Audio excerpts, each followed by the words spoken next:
এই আপনার হ্যাঁ ওই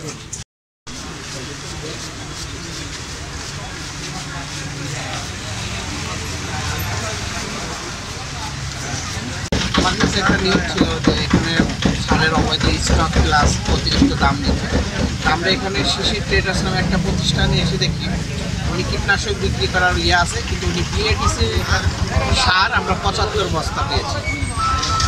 এইটা আমি সংশ্লিষ্ট কর্তৃপক্ষের সাথে কথা বলে জানছি যে আসলে এই সার ওনার বিক্রি করার এত বস্তা স্টক বা একটা এখতিয়ার নেই।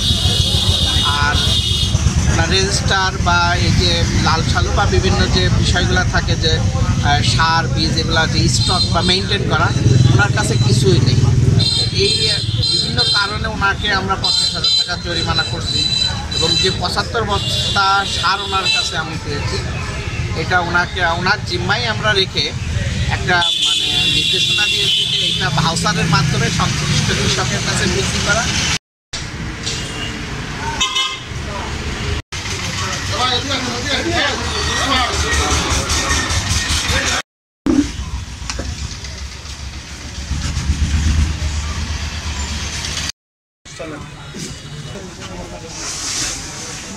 নমস্কার।